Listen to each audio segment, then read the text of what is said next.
Hello, my name's Gavin. This is Genre Books. I'm recording this on the 31st day of May, which means it's quite sad because it's the last day of the 2-month-long Spring into Adventure BookTube reading event 2025 edition. There is still time to squeeze one more video in, and I'm talking about the book we had as this event's group read, Round the World in 80 Days by Jules Verne.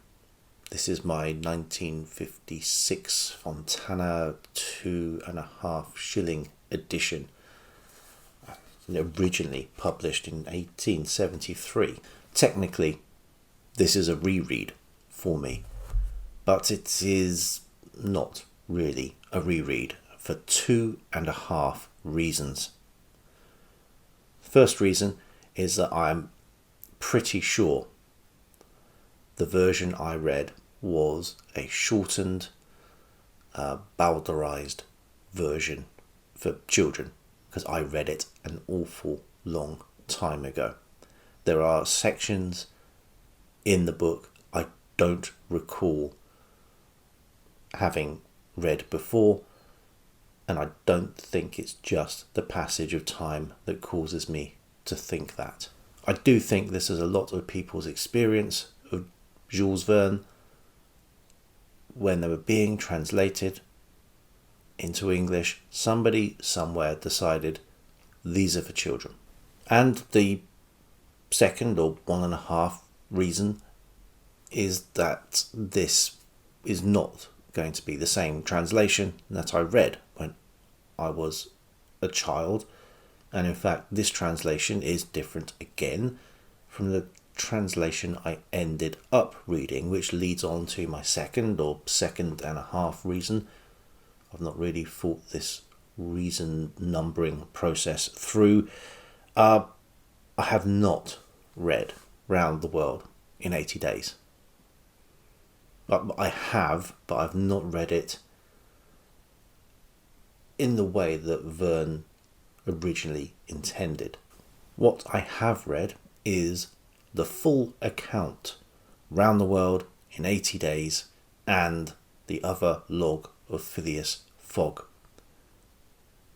This book, this mashed up book, is therefore written by both Jules Verne and Philip Jose Farmer, because it incorporates or mixes, elides together Around the World in 80 Days and the other log of Phileas Fogg. No translation issues with this as it's written in English, but this was a brand new read for me. So I've read 1 or 2 books depending on your perspective. This combined edition of the 2 books was put together by the good people at Meteor House Press, and I will link to them below. And I was kindly sent an electronic copy of the book in order to read and review it by Dave at Occult Detective Magazine. So thank you to Dave and to Meteor House. I will link Dave's review of this same book below. The concept is simple, but it is put together very well. But first, I need to talk about Philip Jose Farmer's concept. That is also, well, it's not simple, but it is done very well. And the more I read of Philip Jose Farmer, the more I like him. It is a subversive account of what is going on in the Verne novel.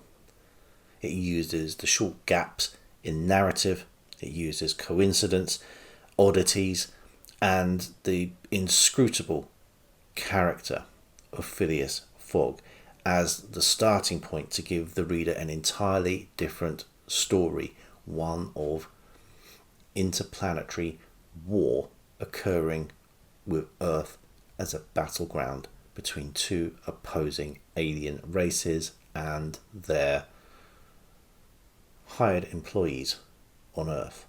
In doing so, Farmer incorporates other characters from late Victorian literature, including one from another Verne novel, and actually co-opting Verne himself, questioning why Verne, the narrator of the book, chose to omit certain details and express other details in the manner that he does, basically filling any gap that Farmer feels Verne may have left in the narrative and putting a completely different spin on it. The other log of Phileas Fogg has adjacency or incorporation into Farmer's larger Wold Newton series of books, and Farmer, as usual, is unafraid to take any tidbit of literature to propel his narrative along. What this book, the full account, seeks to do is make it, insofar as possible, one continuous linear narrative. We have a chapter of Verne, sometimes 2 or 3 chapters of Verne's work, followed by the appropriate section of the Farmer work. And what follows is a mashup of the 2 novels, sometimes feeling like a version of Round the World in 80 Days, heavily annotated, but instead of the notes of the novel giving greater lucidity and explanation, they just can take you in a totally different direction. This combined volume has a cover and design by M.S. Corley. It has a lot of supplemental information. It has the original Farmer introduction. It has a Wold Newton genealogy. It has a chronology of the events. It has a short story from Win Scott Eckhart, which fills yet another gap in the wider narrative. There is another introduction to the whole volume by Henry G. Frank III. There are additional pieces from Dennis E. Power and H.W. Starr, and these additional pieces in the volume embody that acquisitive nature of Philip Jose Farmer's own writing, taking stuff from other places to bolster and widen the scope of the work that is presented to you, and just to make stuff up to insert in the middle where what's available doesn't quite fit. Verne's voice and Farmer's voice come through in this book very strongly, and Farmer, in his narrative, cheekily denies that there is anything but coincidence that Phileas Fogg and Philip Farmer share initials, just as Peter Julius Frigate does in the Riverwild series. If the other log of Phileas Fogg lent a new perspective to the Round the World in 80 Days narrative, the full account absolutely embeds it. If there is one criticism I would have, it would be that as Philip Jose Farmer so accurately tracks the story, apes Verne's language in some cases, retains some of the same dialogue, the occasional feeling of repetition does come to the fore once in a while. But if the only other option would be to excise those passages from Farmer's work, then they've made the right choice. This is just the compromise that needs to be made.